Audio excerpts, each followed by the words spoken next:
नमस्कार, आप देख रहे हैं महाभारत। आपके साथ मैं हूं श्वेता त्रिपाठी। सांसें कब तक थमती रहेंगी, जिंदगियां कब तक यूं ही जाती रहेंगी। हर पल एक डर सता रहा है कि अगला नंबर किसका। लेकिन सवाल यह है कि आखिर इन सब चीजों के लिए जिम्मेदार कौन है। कोर्ट तक ये कह रहा है कि एक्शन प्लान दीजिए, केंद्र सरकार सुप्रीम कोर्ट कह रही है कि एक्शन प्लान दीजिए, तो वहीं हाई कोर्ट ये कह रही है कि हम मूक दर्शक बने नहीं रह सकते हैं, हम इस तरीके से स्थितियों को नहीं देख सकते। अगर हालात नहीं संभल रहे हैं आपसे तो आप हमें बता दीजिए। दिल्ली सरकार से सीधे सीधे हाई कोर्ट ने पूछा है। लेकिन सवाल यह है कि इन सब हालातों के लिए कौन जिम्मेदार, किसकी जवाबदेही बनती है। आज हम यही सवाल करेंगे महाभारत में, लेकिन शुरुआत इस रिपोर्ट के साथ।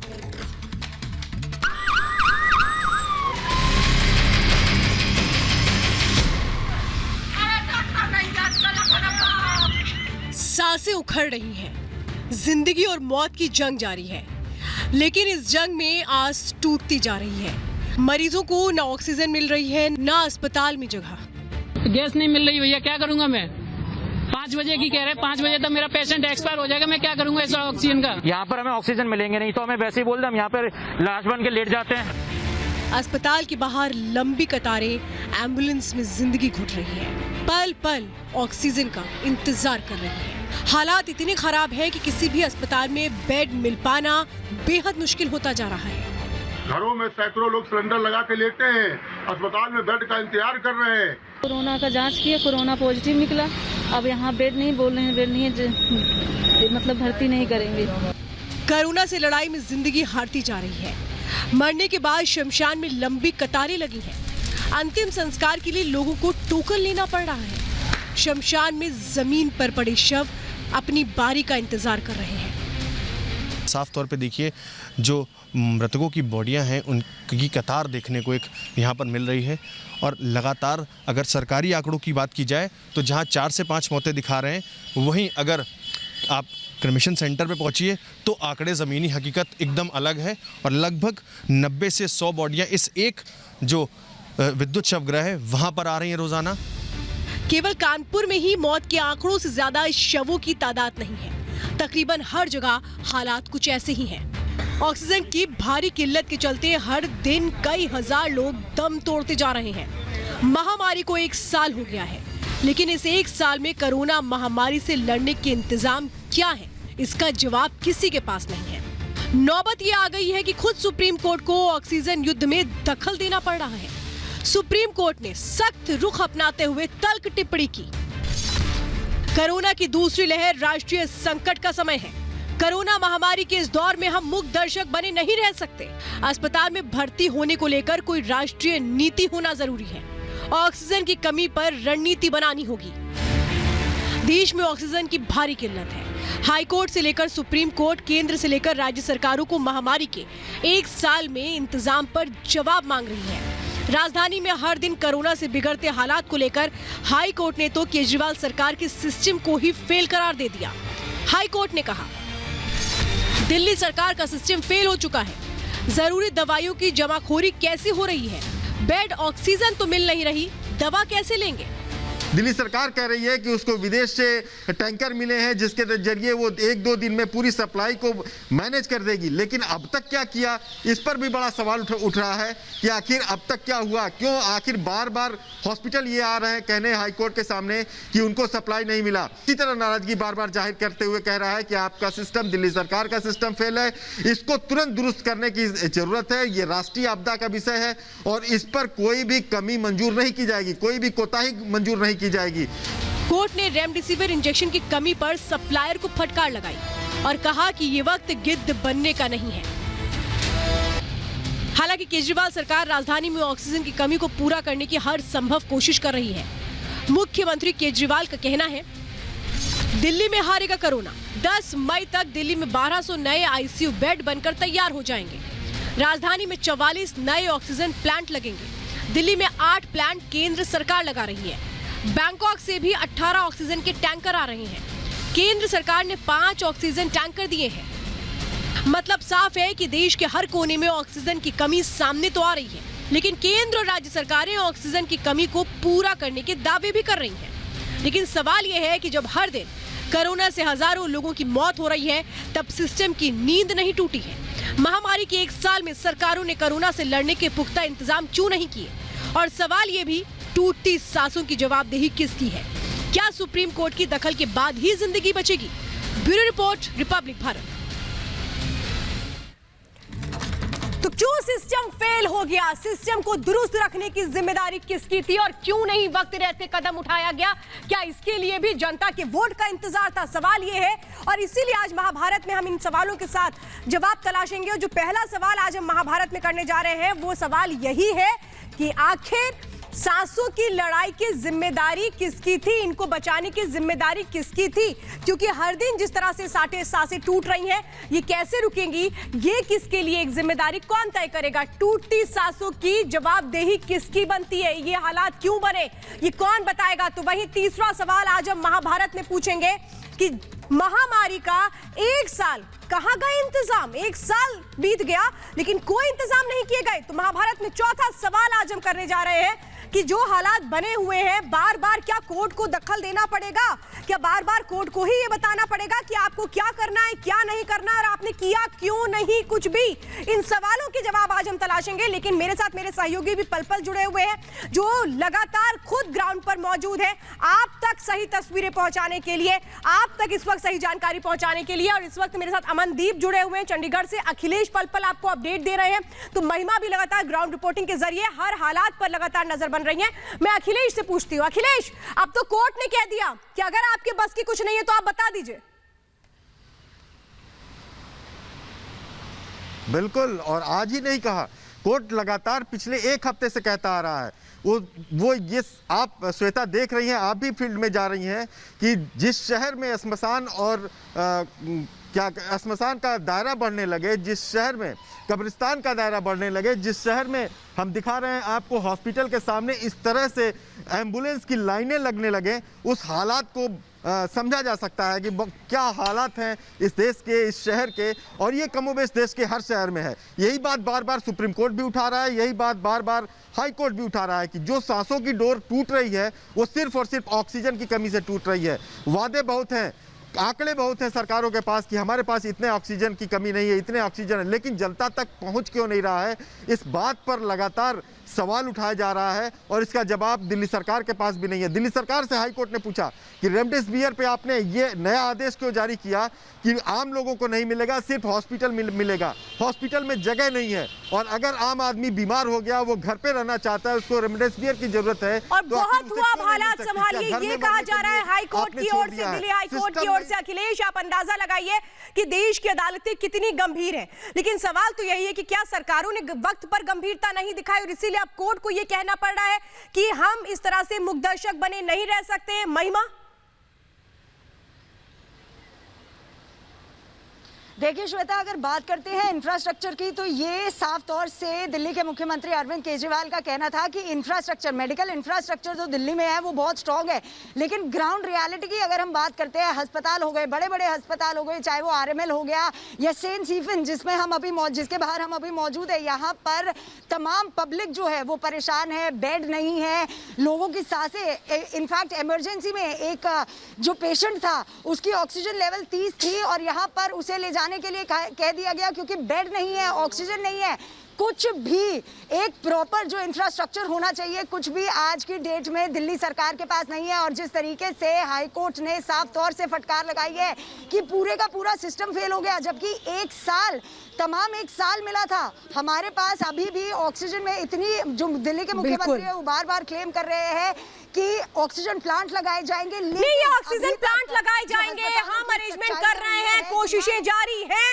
अरे ये कोशिशें जारी हैं तब जारी हैं जब जान पर जान जा रही है। क्यों नहीं इन कोशिशों को पहले अंजाम दिया गया? क्या इंतजार किया जा रहा था कि ये हालात बने और इसके बाद हम करें कोशिशें शुरू? आप लोगों से आगे भी मैं अपडेट लूंगी। फिलहाल जानकारी देने के लिए बहुत बहुत धन्यवाद। महिमा और अखिलेश, आप भी अपना ख्याल रखिए, लगातार आप ग्राउंड रिपोर्टिंग कर रहे हैं और वहां से हमें रिपोर्ट दे रहे हैं। और इस वक्त मैं 4 तस्वीरें दिखाने जा रही हूं, वो 4 तस्वीरें जिनको लेकर के इस वक्त हम सवाल ये कर रहे हैं कि इनका जवाब कौन देगा। एक तरफ लापरवाही की तस्वीरें सामने आती है, जहां कुछ लोग ऐसे हैं जो समाज के दुश्मन बने खड़े हैं, अभी भी समझने को तैयार नहीं है, मास्क नहीं लगाते हैं, भीड़ इकट्ठा करते हैं, वो तस्वीरें हमारे सामने। और वो तस्वीरें उन लोगों के लिए एक बहुत बड़ी सबक है कि कैसे लोग इंतजार कर रहे हैं अपनी बारी का, कैसे लोग अभी भी परेशान है। कोई एम्बुलेंस में अपने परिजनों को लेकर के घूम रहा है, तो किसी को एम्बुलेंस का इंतजार है, किसी को आईसीयू बेड का इंतजार है, किसी को वेंटिलेटर का इंतजार है। और वहीं देखिए ऑक्सीजन युद्ध लगातार जारी है। ये एक आरोप लगाया जाता है पंजाब सरकार की ओर से कि हरियाणा में उनके ऑक्सीजन के ट्रक को रोक लिया जाता है। लेकिन इस बीच देखिए एक हिम्मत की तस्वीर आती है कि वायुसेना किस तरीके से लगातार कोशिशें कर रही है दूसरे देशों से ऑक्सीजन लाने की, ग्लोब 17 के जरिए, ग्लोब मास्टर 17 के जरिए। और इस वक्त जो वार प्रत्यावार चल रहा है ऑक्सीजन को लेकर के, कि एक तरफ पंजाब की सरकार कह रही है कि ऑक्सीजन नहीं हमें मिल पा रही है क्योंकि हरियाणा की सरकार टैंकर रोक रही है, तो हरियाणा की सरकार ये कह रही है कि नहीं, ये सारी जो बातें हैं ये बेबुनियाद है। और अनिल विज इस पर स्टेटमेंट दे रहे हैं, कह क्या रहे हैं वो जरा सुनते हैं पहले। वो बताएं कि कहां पर रोका, किसने रोका। मैंने जांच कर ली, मैंने एसपी से पूछ लिया, सबसे पूछ लिया, किसी को कोई जानकारी नहीं। अब इस प्रकार का ऐसे माहौल में ऐसी मनगढ़ंत बातें कहना अच्छी बात नहीं। और इस प्रकार का एक प्रदेश का दूसरे प्रदेश पर बिना किसी आधार के आरोप लगाना ठीक बात नहीं है। ये समय मिलजुल कर लड़ने का है। और मेरे साथ इस वक्त खास मेहमानों का पैनल जुड़ चुका है। गोपाल कृष्ण अग्रवाल मेरे साथ जुड़ चुके हैं, नेशनल स्पोक पर्सन है बीजेपी से। अश्विनी दुबे मेरे साथ जुड़े हैं, एडवोकेट हैं सुप्रीम कोर्ट के। रमनीक मान मेरे साथ जुड़ चुके हैं, पॉलिटिकल एनालिस्ट हैं। मेरे साथ केवल ढींगरा जुड़े हुए हैं, स्पोक पर्सन है हरियाणा कांग्रेस के। मेरे साथ संजय चड्ढा जुड़े हुए हैं, एडवोकेट है। विक्रम सिंह यादव जुड़े हैं, पॉलिटिकल एनालिस्ट है। मैं डिबेट की शुरुआत विक्रम सिंह यादव और रमनीक मान आपके साथ करना चाहती हूँ। रमनीक, अब तो देश की अदालतें कह रही हैं कि हम मुकदर्शक बने नहीं रह सकते, लेकिन ये सरकारें क्यों मुकदर्शक बनी रही? स्वाति, 3-4 बातें बड़ी मैं आपको अहम बताना चाहता हूं। सबसे पहला तो ये कि आज दिल्ली हाई कोर्ट ने वाज़े तौर पे कहा है दिल्ली सरकार, जी श्वेता सॉरी, तो मैं ये कह रहा था श्वेता कि दिल्ली हाई कोर्ट ने वाज़े तौर पे कहा है कि अगर दिल्ली सरकार से परिस्थितियां नहीं संभाली जाती तो वो परिस्थितियों को केंद्र सरकार के हवाले करते हैं, केंद्र सरकार संभाल लेगी। एक चीज़ है। दूसरी चीज़ है, आपने जो बात करी है दवाइयों की या ऑक्सीजन वॉर की, तो ये एक कोई नागरिक स्तर पे हो सकता है, पर सरकारी तौर पे क्या है, मैं आपको एक बिल्कुल जीवंत उदाहरण बताता हूं, क्योंकि मैं पिछले 10 दिन से एक हेल्पलाइन के साथ जुड़ा हुआ हूं और मैं खुद कॉल को अटेंड कर रहा हूं और मैं महसूस कर रहा हूं दर्द उन लोगों का। पंजाब के अंदर जीरकपुर एक क्षेत्र पड़ता है जहां पे सारी C&F की एजेंसियां हैं, जहां पे सारे गोडाउन है, जहां पे मेडिसिन आती हैं, रेमडेसिविर इंजेक्शन आते हैं, टोलिसिजुमैब इंजेक्शन आते हैं और अनेक तरह फैबीफ्लू किस्म की जो दवाइयां हैं वहां से कैरिंग एंड फॉरवर्डिंग होती है।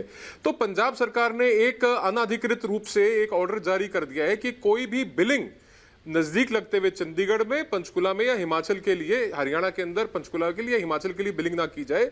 और वो सारी की सारी दवाइयां जो हैं वो पुलिस की PCR लगा के पंजाब के विभिन्न क्षेत्रों में सप्लाई की जा रही है। ये सरकारी स्तर पे किया जा रहा है।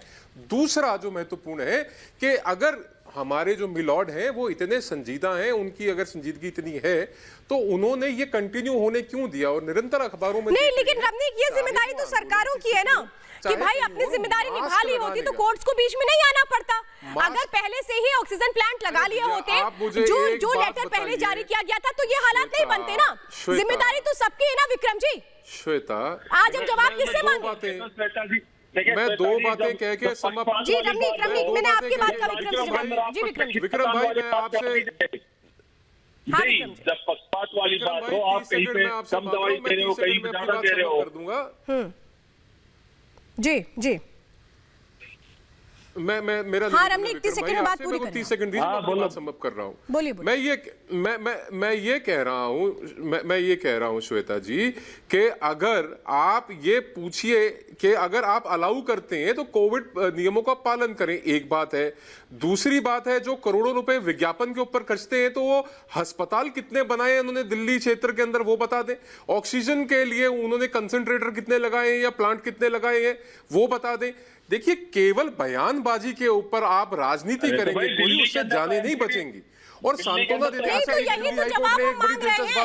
8 ऑक्सीजन प्लांट, 30 सेकंड हुए ऑक्सीजन प्लांट क्यों नहीं लगाया? मेरे 30 सेकंड। भाई क्या ये इंतजार कर रहे थे कि हालात इस तरीके के हो जाए, लोग तड़पने लगे, ऑक्सीजन के लिए परेशान होने लगे, अपनी जिंदगी से हाथ धोने लगे? विक्रम जी, क्या ये इंतजार हो रहा था? नहीं आप बताओ, दिल्ली में तो एमसीडी की भी हॉस्पिटल है, एमसीडी पूरा मेंटेन कर रही है। एमसीडी ने कितनी हॉस्पिटल बनाई है जरा बताएं जरा। आप मुझे बताओ, तो आप राज्यों के साथ पक्षपात करेंगे, कहीं पे आप कम दवाई भेजेंगे, कहीं पे ज्यादा भेजेंगे, तो ये तो दिक्कत आनी थी। हेल्थ डिपार्टमेंट किसके पास है? हेल्थ डिपार्टमेंट किसके पास है? नहीं, स्वास्थ्य मंत्री कौन है दिल्ली का? नहीं तो एमसीडी दिल्ली का मुख्यमंत्री कौन है? एमसीडी क्या कर रही है? अरे एक शहर नहीं, आप ये कैसे कहेंगे कि एमसीडी क्या कर रही है, ये सरकार क्या कर रही है, क्या नहीं कर रही? मैं तो कह रही हूँ कि सब सरकारें क्या कर रही हैं, सब सरकारें क्या कर रही हैं। किसी एक राज्य का मामला नहीं है सर ये। जिसके घर के लोग मर रहे हैं ना, उनसे जरा आप ये पूछिए, फिर मैं ये जवाब मांगूंगी कि एमसीडी ने क्या नहीं किया, सरकार ने क्या नहीं किया। ये बोलिए ना मुंह खोल करके कि सारी सरकारों को जिम्मेदारी तय करनी चाहिए थी। केंद्र सरकार, विनोद जी बोलिए ना ये बात। छुपाने के लिए केंद्र सरकार अपनी नाकों में छुपाने के लिए झक मार रहे थे 1 साल से, ठीकरा फोड़ रही है। 1400 करोड़ रुपए खर्चे अरविंद केजरीवाल ने। भैया 1400 करोड़ रुपए विज्ञापनों के ऊपर हिंदुस्तान लीवर से ज्यादा पैसा खर्च। नहीं विनोद जी, स्थितियां कितनी गंभीर है ना विनोद जी, स्थितियां कितनी गंभीर है जरा मैं आपको पहले दिखा देती हूँ। सोचिए देश की अदालतें क्या कह रही हैं, देश की अदालतें कितनी बड़ी बड़ी टिप्पणी कर रही है, बहुत सख्त टिप्पणी है। सरकारों के लिए टिप्पणियां हैं कि आपने वक्त रहते कुछ नहीं किया। अगर नाकाम हो रही है दिल्ली सरकार तो बता दीजिए, हम केंद्र को सारी जिम्मेदारी दे देते हैं। ये बड़ी बड़ी टिप्पणियां यहाँ पर की जा रही हैं, क्या इन बातों को भी समझने की जरूरत नहीं है गोपाल कृष्ण जी? बिल्कुल, देखिए जो क्योंकि ये सारी चर्चाएं इसलिए हो रही है, सही जान के साथ हम बात नहीं करते।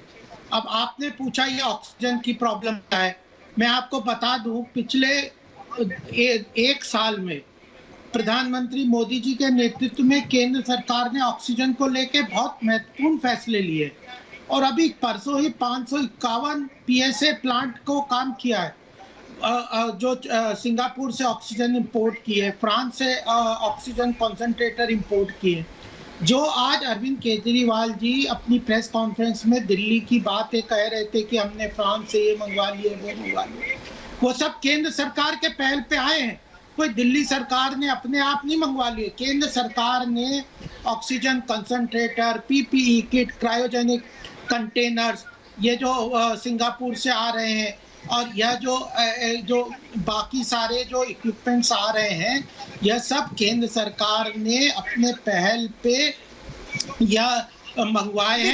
विदेशी सहयोग भी हमें सर कैसे मिल रहा है, लेकिन सवाल तो ये है ना गोपाल जी, देखिए पूरा सवाल तो इसके इर्द गिर्द है कि जो कोशिशें आज हो रही हैं वो अगर वक्त से पहले हो जाती, यानी जो हालात आज बने हैं इसके पहले हो जाते सर, तो शायद आज हम वो जो तस्वीरें देख रहे हैं कि शमशान में लोगों को टोकन लेना पड़ रहा है, शव इंतजार कर रहे हैं, सर ये नहीं होता। यही तो इसीलिए हम सवाल कर रहे हैं। और बहुत बड़ी आज सख्त टिप्पणी जो कोर्ट ने की है, मैं अपने और मेहमानों के पास जाऊं, मैं जरा वो टिप्पणी आपको बताती हूँ, वो टिप्पणी हिला देने वाली है। सोचिए अगर देश की, सर एक मिनट, देश की अगर कोर्ट्स ये कह दें कि हम मुग्धर्शक नहीं बने रह सकते हैं, हम इस तरीके से लोगों को मरते नहीं देख सकते हैं, राष्ट्रीय संकट है, ये नीति बनाइए, प्लान क्या है ये बताइए, ये बहुत बड़ी जानकारी। और आज कोर्ट ने कहा क्या है वो आप ये देखिए। हाई कोर्ट ने सीधे सीधे कहा है कि दिल्ली सरकार का सिस्टम फेल हो चुका है। सोचिए देश की अदालत अगर ये कह रही है तो कितनी गंभीर बात है। साफ तौर पे हाई कोर्ट ये कह रही है, दिल्ली हाई कोर्ट, जरूरी दवाइयों की जमाखोरी कैसे की जा रही है? आपने पहले से कोई सिस्टम क्यों नहीं बनाया? कैसे ब्लैक मार्केटिंग हो रही है? आज बहुत बड़ी बात कही गई दिल्ली हाई कोर्ट की ओर से, बेड ऑक्सीजन मिल नहीं रहे तो फिर दवाइयां कैसे मिलेंगी? जो इंसान एडमिट नहीं हो पा रहा है वो दवाइयां कहां से लेगा? जिसका ट्रीटमेंट नहीं शुरू हो पाया है वो क्या मरते मरते ही अपने आप को मजबूर हो जाएगा? हाई कोर्ट का बहुत बड़ा एक और आज स्टेटमेंट निकलकर सामने आया जिसमें उन्होंने कहा कि अगर आप कुछ नहीं कर पा रहे हैं तो फिर जिम्मेदारी दे दीजिए, सीधे सीधे हम केंद्र को देते हैं। बताइए संजय चड्ढा जी, क्या होगा ये सब? अगर देश की अदालत ये कह रही है कि सिस्टम नाकाम हो चुका है तो फिर किसको जिम्मेदार ठहराया जाए? सिस्टम नाकाम हो चुका है, बिल्कुल सही कहा श्वेता जी आपने। आज अभी गोपाल जी के पास मुंह है यहां पे बोलने का, क्या इन्होंने स्थिति कर दी है? ऑक्सीजन आज मंगाएंगे, ये आंसू निकल रहे हैं मेरे, दिल रो रहा है मेरा। क्यों? क्योंकि इन लोगों ने देश का नाश कर दिया। चुनाव लड़ने हैं इनको।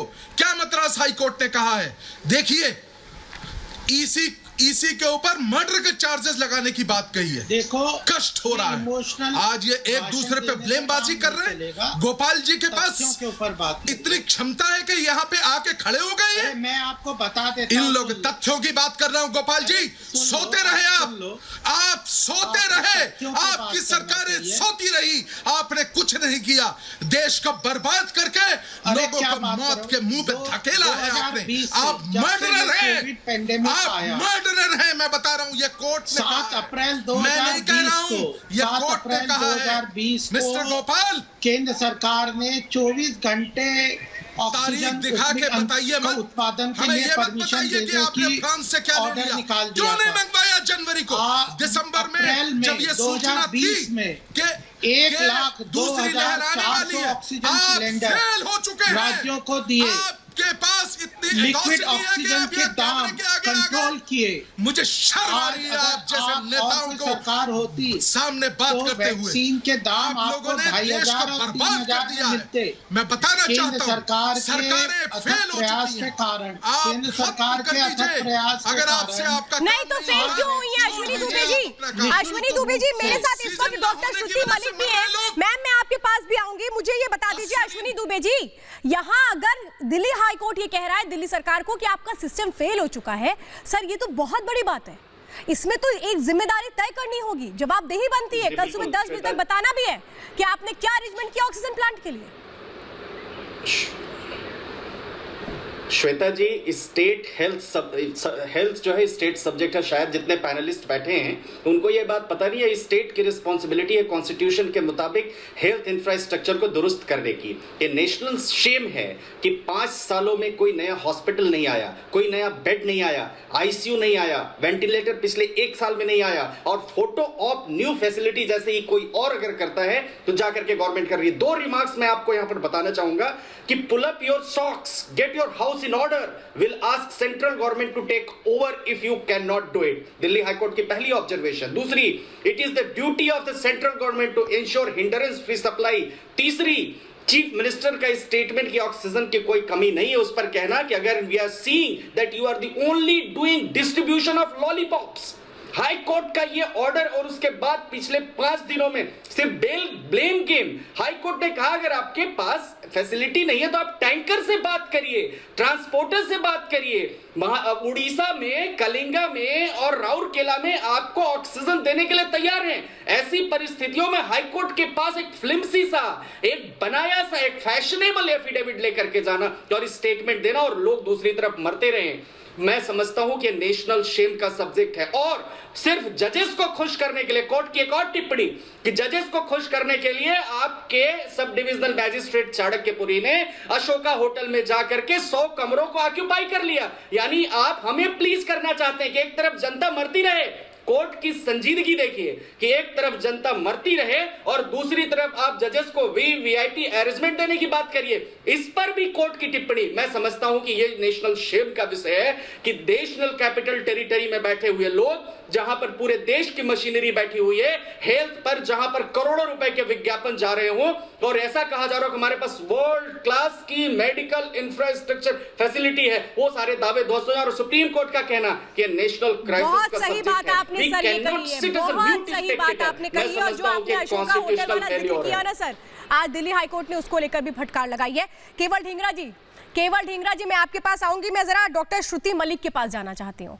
मैम सबसे पहले तो आप लोगों को बहुत बहुत धन्यवाद, जिस तरीके से दिन रात आप लोग कोशिशें कर रहे हैं। आप ही लोगों पर हमारी उम्मीदें भी टिकती हैं। मुझे बताइए डॉक्टर श्रुति, आप भी इतने पैनलिस्ट की बात सुन रही होंगी, मैम आप लोग कितनी जद्दोजहद कर रहे हैं ऑक्सीजन मिल जाए और जिंदगी बच जाए? श्वेता जी देखिए, मैं सबसे पहले ये बताना चाहूंगी कि मैं एक एपॉलिटिकल इंसान हूँ और मैं ये पूछती हूँ कि अगर आज मरीज हमारे अस्पताल में आता है, वो उसको क्या फर्क पड़ता है कि सरकार दे रही है ऑक्सीजन, कि सेंट्रल गवर्नमेंट दे रही है, कि स्टेट गवर्नमेंट दे रही है? क्या उसको दवाई सेंट्रल गवर्नमेंट से मिल रही है, स्टेट गवर्नमेंट से मिल रही है? मैं एक डॉक्टर होने के नाते देख रही हूँ इतनी ज्यादा किल्लत है। देखिए मैं इसको किसी को ब्लेम नहीं कर रही, बट आप ये सोचिए डॉक्टर अपना क्या एक फोकस जो उसको मरीज की तरफ डालना चाहिए, जो उसका फोकस होना चाहिए कि इतने इंपॉर्टेंट पेशेंट्स, इतने क्रिटिकली इल पेशेंट्स हैं जो बाईपैप पे है, जो वेंटिलेटर्स पे है, वो छोड़ के वो अपना ध्यान इस पे लगाए कि ऑक्सीजन और दवाई कहां से आएगी। आप एक मरीज का कष्ट समझिए। दूसरी चीज आप मेरे को ये बताइए श्वेता जी, मैं आपसे एक सिंपल एक इंसानियत के नाते ये पूछना चाहती हूँ। लोग जो इतना कह रहे हैं कि हमारी ऑक्सीजन फॉल हो रही है, हम लोग जो है वो दर हॉस्पिटल में भटक रहे हैं। देखिए, हर आदमी, जब क्राइटेरिया सबको पता चल गया है कि 93 के नीचे एडमिशन रिक्वायर्ड है, बट पेशेंट को बेड ही नहीं मिल रहा है, और वो जब तक अस्पताल में आता है उसका SpO2 या ऑक्सीजनेशन लेवल जो है वो 80-85 हो जाता है, और तब हम लोग इतने मजबूर हो जाते हैं कि हम कहते हैं कि देखिए पेशेंट आपका सीरियस हो गया है। आप ये सोचिए, मैं सबसे यही पूछना चाहती हूँ कि इसमें किसकी गलती है? बहुत सही बात बोली, ये पता था कि यूके चाहे हमारा इटली हो, हम सबने देखा था कि उन सबकी जो सेकंड वेव आई थी वो बहुत ही भयानक थी। तो हम लोग को शायद पहले से दोनों को जो है, सारी सरकारों को इस समय जो है वो प्रिपेयर होके रहना चाहिए था कि आने वाले टाइम में ये हमारे देश में भी हो सकता है। केवल ढींगरा जी, सुना होगा आपने डॉक्टर श्रुति को, बहुत बड़ी बात उन्होंने कही कि डॉक्टर तो इलाज तब करेगा ना जब उसके पास लॉजिस्टिक्स होंगे। ऑक्सीजन नहीं है, ऑक्सीजन के लिए पेशेंट तड़प रहा है, इलाज कैसे करे एक डॉक्टर? एक डॉक्टर के हाथ कितने बंधे हुए हैं, वो कितना मजबूर है, कौन जिम्मेदार है इसके लिए? इसके लिए मोदी जी जिम्मेवार हैं, और मोदी जी इस तरह से जिम्मेवार हैं। आपको याद होगा जनवरी में मोदी जी ने ऐलानिया कहा था कि कोरोना की जंग हमने जीत ली है। उस समय मोदी जी को यह समझ नहीं आया कि सेकंड वेव आ रही है, और सेकंड वेव इतनी जोरदार आएगी कि लोगों को सड़कों के ऊपर अपना इलाज कराना पड़ेगा, और सड़कों के ऊपर ही दम घुटना पड़ेगा। उनका दम घुटा सड़कों के ऊपर, क्योंकि उनको ऑक्सीजन नहीं मिली, उनको बेड नहीं मिला। इसके लिए जिम्मेवार मोदी और अमित शाह हैं, और दो आदमियों के बजाय कोई नहीं है। और जहां पे ऊपर आप हेडिंग में लिख रहे हैं इन्होंने जिम्मेवारी निभाई और ये जिम्मेदारी से भागे, अब मेरे ऊपर लिखा जा रहा है जिम्मेदारी से हम भागे। जिम्मेदारी से भागा मोदी, जिम्मेदारी से भागा अमित शाह, क्योंकि ऐसा है सर। केवल ढींगरा जी, मेरी बात बहुत ध्यान से सुनिए, ये जिम्मेदारी क्या सिर्फ केंद्र की थी? क्या राज्य सरकारों की जिम्मेदारी नहीं थी? आपको 7 अप्रैल 2020 का वो लेटर याद क्यों नहीं आता जिसमें साफ तौर पे कहा गया था स्टेट गवर्नमेंट्स को कि ऑक्सीजन प्लांट्स का अरेंजमेंट किया जाए? क्यों नहीं किया? रमनीक मान, यहाँ दूसरे की जिम्मेदारी तय कर देना बड़ा आसान है, मगर खुद की जिम्मेदारी कब तय करेंगे ये लोग? रमनीक, अरे मेरे अंदर बहुत दम है सर, सही बात बोलेंगे तो सुन भी लेंगे। टीवी पर बैठ के आपका एजेंडा नहीं चलने दूंगी मैं।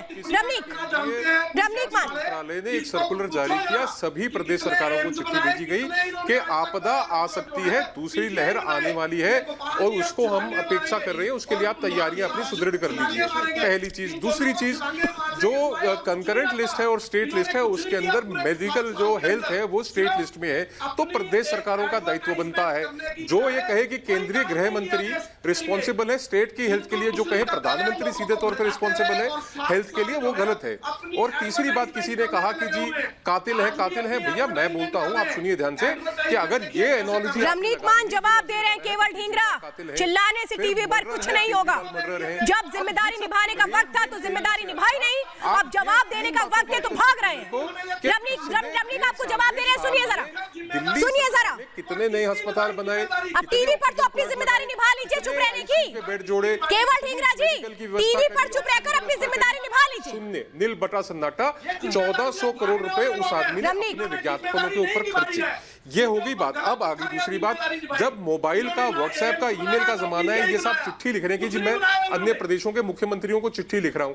भैया आप फोन कीजिए, और वहां पे एयरफोर्स स्टैंड बाई पे है, आर्मी स्टैंड बाई पे है, विदेशों से ऑक्सीजन मंगाई जा रही है, आप दूसरे प्रदेशों में भी चिट्ठी लिख रहे हैं। और तीसरी और आखिरी बात श्वेता, इससे ज्यादा मैं कुछ कहना नहीं चाहूंगा, दिल्ली बिल्ली पिक्चर का एक गाना है, उसके अंदर भाग भाग करके गाना है, उसके बाद केजरीवाल का इनाम लिया जाता है, वो गाना जरूर चला के सुनिए। अरे लोगों की जान जा रही है, यहाँ पे झूठ बोल रहे कर रहे हैं आप। जिम्मेवार थोड़ी भी शर्म नहीं आती आपको?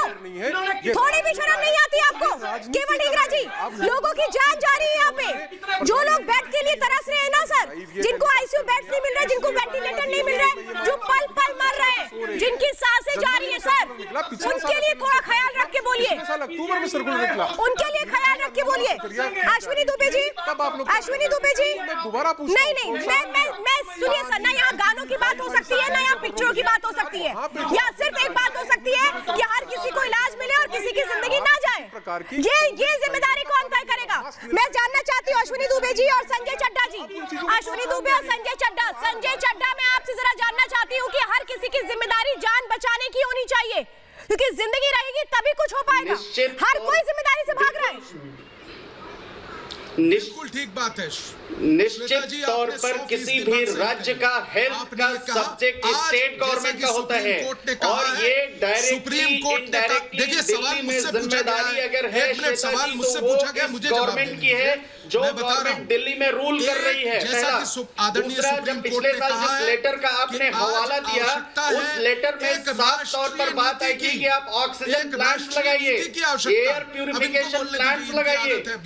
उस oxygen plant, air purification plant को नहीं लगाना, ये साबित संजय चड्ढा, ये जिम्मेदारी किसकी थी? बड़ी बात बोल रहे हैं अश्विनी जी। मेडिकल इंफ्रास्ट्रक्चर, अरे आपको प्लांट लगाना चाहिए था ना जब 1 साल पहले कहा गया था, क्या इंतजार कर रहे थे? सिर्फ स्टेट गवर्नमेंट की रिस्पांसिबिलिटी है। बिल्कुल संजय चड्ढा, बिल्कुल मुझे बोलने दीजिए, मैं बता। हाँ, इस बात की आज 2 चीजों की आवश्यकता है। पहली, जैसा कि सुप्रीम कोर्ट ने कहा, एक राष्ट्रीय नीति की आवश्यकता है। कौन रिस्पॉन्सिबल होगा? पहली चीज, आज का जो कष्ट है उसको सदा शीघ्रता से निवारण करना है, पहला बात। और दूसरी बात, जिस व्यक्ति ने इसमें खामियां की हैं, जिसकी वजह से ये नहीं लगा है, अकाउंटेबिलिटी सिद्ध होनी चाहिए और सख्त से सख्त उसके खिलाफ एक्शन होनी चाहिए, वो चाहे केंद्र सरकार हो चाहे दिल्ली सरकार हो। अरे सर, एक्शन तो बाद में हो जाएगा ना सर। संजय जी, यहाँ जरूरी तो ये है कि जिंदगी बच जाए। विक्रम जी, सबसे बड़ी चीज तो ये है जिंदगी बच जाए सर। आपसी लड़ाई भी हो जाएगी आगे और इसके बाद एक दूसरे पर सवाल जवाब भी हो जाएंगे, लेकिन एक सुर में बोलिए ना आप सब कि जिंदगी बचाना हमारा धर्म है। अरे केंद्र एक सुर में बात होनी चाहिए। विक्रम जी, कोर्ट ने कहा, मैं कह रही हूँ केंद्र और राज्य मत करिए सर, केंद्र और राज्य मत करिए, बोलिए एक साथ कि जिंदगी बचाना हमारा धर्म होना चाहिए। दवा कंपनी करी कि 150 विक्रम जी, में फायदा है। दवा कंपनियों ने कहा कि 150 रुपए में भी हमें मुनाफा है और केंद्र सरकार कह रही है 400 रुपए राज्यों को 400 रुपए में दो। अरे भाई, ये कौन सा अभी मुनाफाखोरी की बात हो रही है? लोगों की जान जा रही है, आपको यहाँ मुनाफाखोरी की बात पड़ी है। ये चीज तो आपको समझना चाहिए कि राज्यों के साथ पक्षपात हो रहा है। अरे आप क्या पक्षपात कर रहे हैं? आपने क्या जिम्मेदारी निभाई?